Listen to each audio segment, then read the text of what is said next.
Hello everyone, and welcome to the new episode of the Darktable.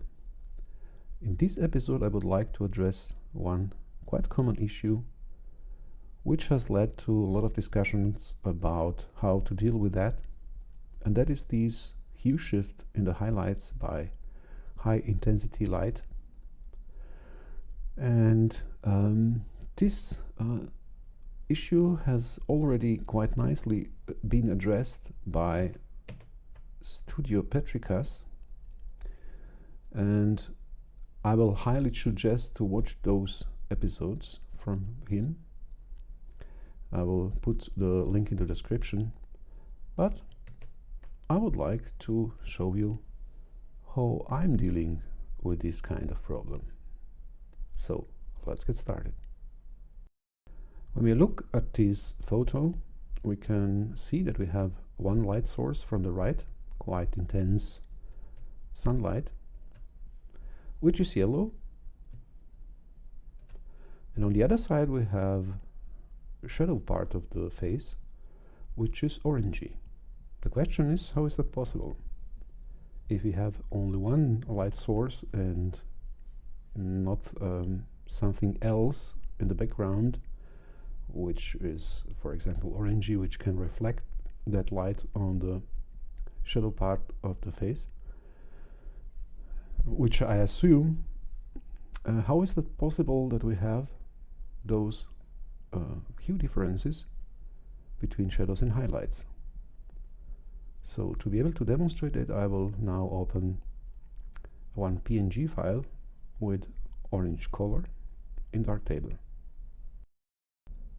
We have here one graphic, orange graphic, and I have disabled Filmic RGB. And now watch what happens if I use exposure module to brighten that part, that graphic. And now we can start, and it gets brighter.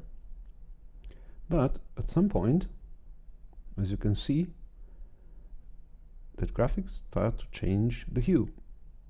We're starting with orange and ending with poor yellow. And if you watch waveform, you can also recognize what is going on. So first the green and red channel are going up, and now at this point red is at maximum and only green can be increased. So at the end we have practically poor yellow, which is combination between red and green. And you see we have some color shift there, hue shift. Let me demonstrate that same thing with the color gradient. Now let's repeat the procedure once again. I have disabled Filmic, and I will increase the brightness with exposure module, and let's see what happens. And now we already have that hue shift here. You see we have some kind of orange on the left side, but in the middle we are starting to get orange, yellow, excuse me, and at the end we are ending with that poor yellow on the red side. So let's compare this with our photo. As you can see, we have quite similar hue transition here and here. So we have that transition between orange, which goes to the yellow by higher light intensity. So let me demonstrate that once again with GIMP. We will first reconstruct that orange color with help with curves in GIMP. So let's use curves, and to get orange we need to go to the blue channel decrease it to 0, then we will use green channel about half of the range, and we can leave the red as it is. And when we have now orange, you see, we have created the orange here. Now, if we want to increase the brightness in the next one, we can go use curves again. So blue channel is at 0, and increase the green bit more than the half, let's say something like that, and okay. And on the last one, similar procedure.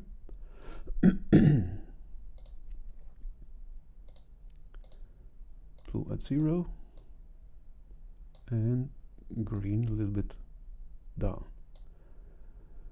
What is going on here? We have the blue at 0, red at maximum, and only one channel can be increased or decreased, and that is the green channel. So I have increased the green channel only, and we have that color shift from orange to yellow.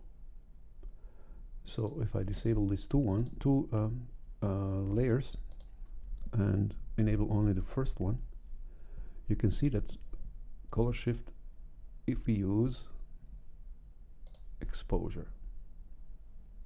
So if I increase the exposure, I'm increasing that color. I'm not increasing the color, I'm shifting that hue to the yellow. So, but we don't want to have that shift. How can we preserve the hue and only brighten that color? To be able to do that, we can try that again. We need to keep the ratio between those three channels.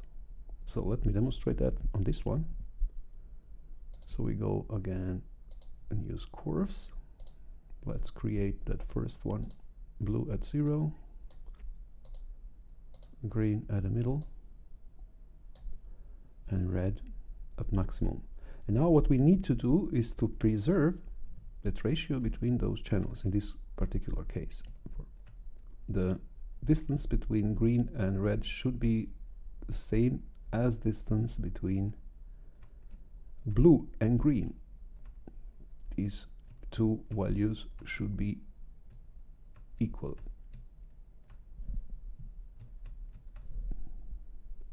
Okay, so that's the first one. Well, let's do that with the second one. Let's disable the last layer. Okay, now the second one. So now I go with blue to the 0 and green to the middle, so that we have that starting point. Now if I increase the green, let's say here, I also need to increase blue, so that the ratio between those channels are the same. So now we have the same ratio here. The distance between green and red is the same as the distance between blue and green.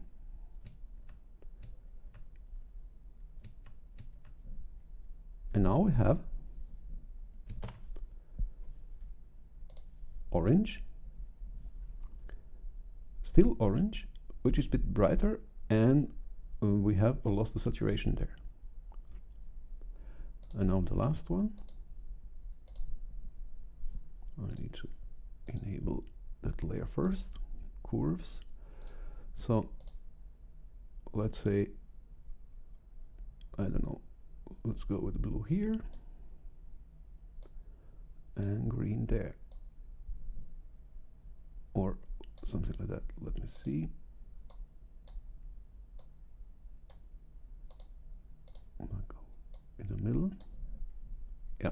Now we have the same distance here also between those two. And as you can see, we have now preserved the hue, but we have lost saturation. This is the same method when you using some kind of painting and you want to brighten some kind of color, you add some white to that, and that color lose saturation but doesn't lose hue. And that is what we expect if we are brightening some kind of color. So let's go back to the Darktable. Now we are back in the Darktable with our orange graphic, and now I have enabled Filmic, and we will repeat the brightening and see what is going on.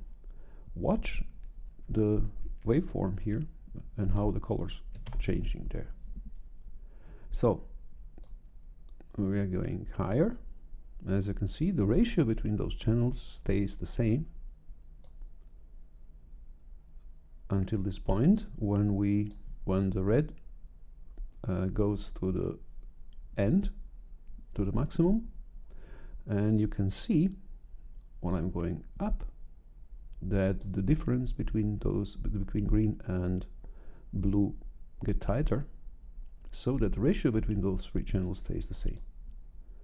As you can see, now at some point we are going to end with white.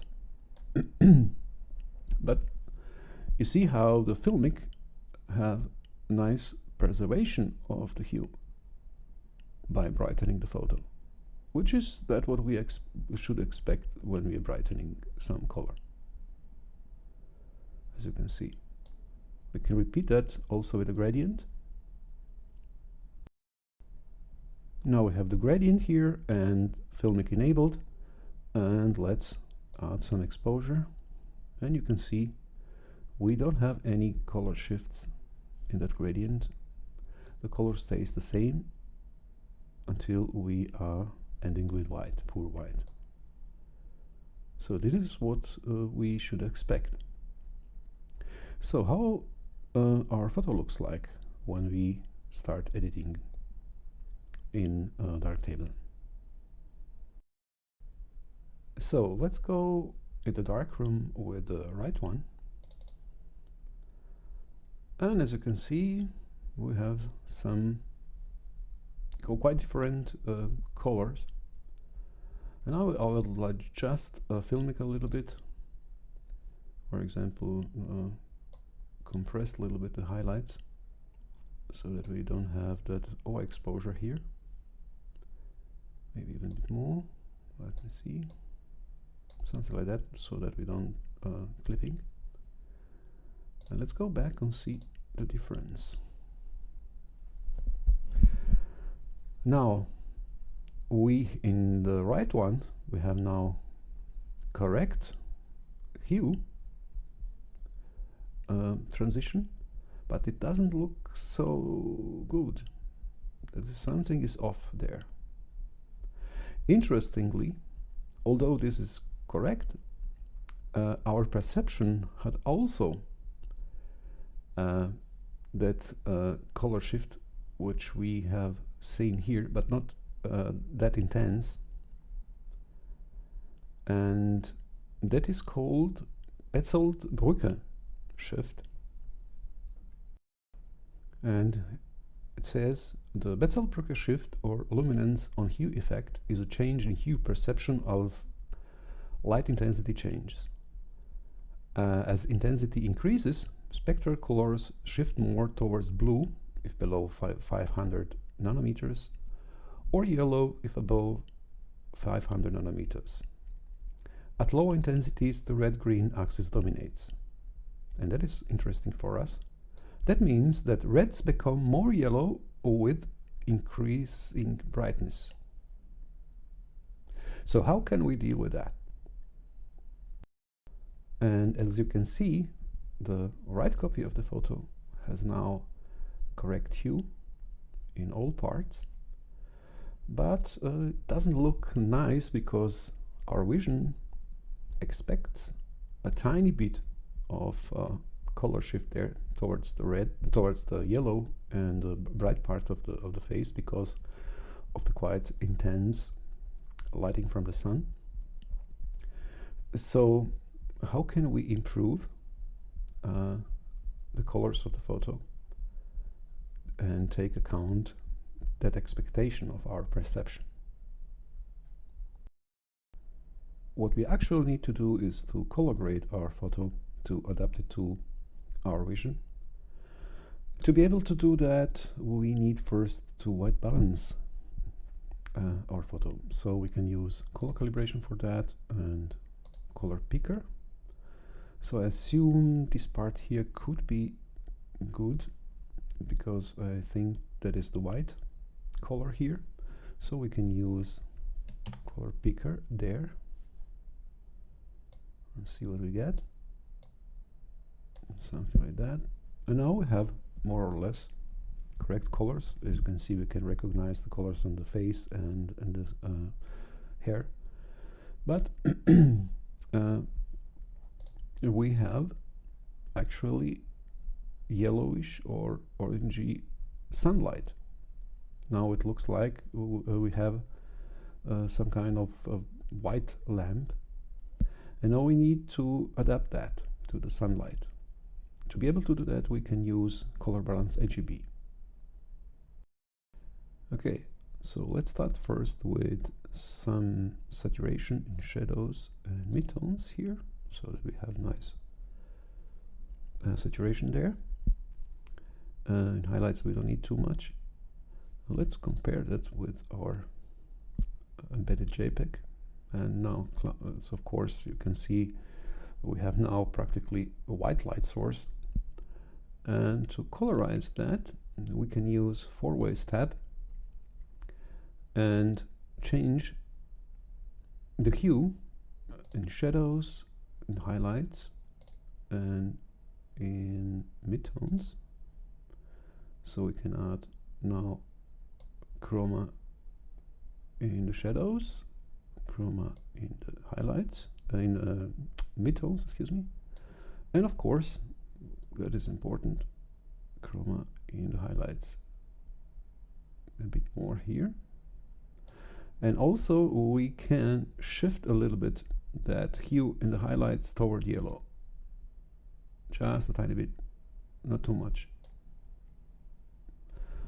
And the other options could be that we go and desaturate a little bit highlights, maybe a tiny bit, and add those saturation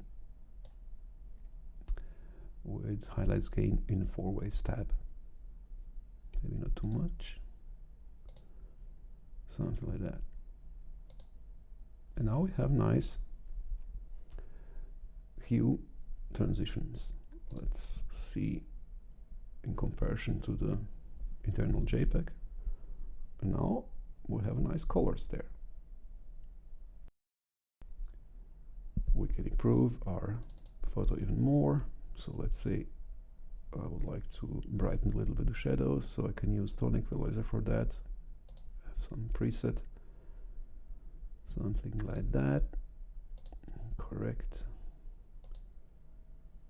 that, and maybe go down a little bit with shadows. And as you can see, we are tight on the edge, but with a clipping, and our colors look correct. Maybe I could sharpen it a little bit. I don't know. Maybe this. It's too much. Let's use just standard A filter thingy.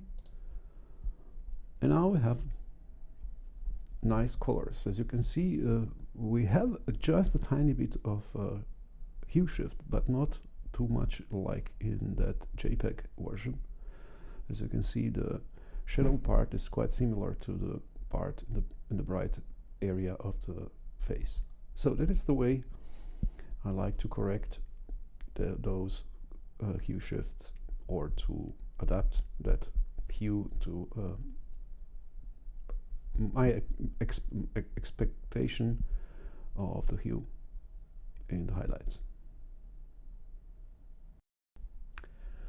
since a new version of Darktable 4.2, behind Filmic, we have also one new tone mapper called Sigmoid, which is developed by Jakob Andreen.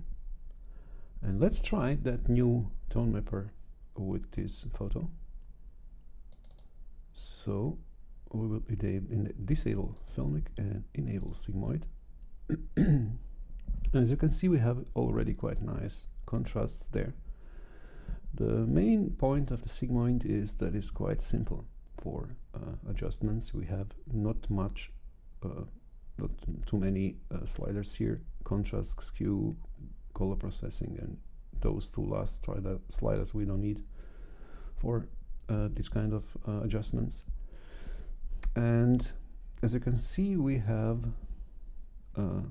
overexposure here in this area, so we can reduce the contrast a little bit maybe, or we can use tone equalizer just to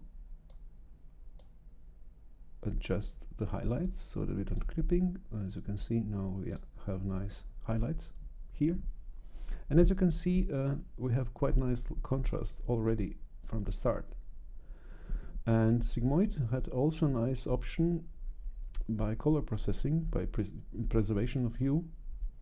Now when we go a little bit back with hue, we already have that nice hue shift in the highlights. As you can see, the colors are much better. Well, let's compare that with Filmic, for example. As you can see, only with few sliders, we have quite similar result. But I won't suggest to use that too much, because you don't have too much control over overall look of the colors in the photo. I will suggest always, no matter what kind of tone mapper you use, first to white balance your photo if you want to adjust the colors later, some kind of color grading. So we can use the same method. I can use color calibration and correct it as with Filmic. And now I can use also color balance RGB to correct that hue in all areas. Something like that. That's much better because you have much better controls over your colors. You are not depend on some kind of algorithm. As you have seen with Sigmoid, we could quite quickly do that correction, but that doesn't work quite nice in every case. So I always suggest to color calibrate to white balance your photo before you do some color corrections. Okay, let's compare it again. Yeah, it looks quite similar. I can also brighten a little bit the shadows. Let's do that real quick, so that we have quite similar brightness also.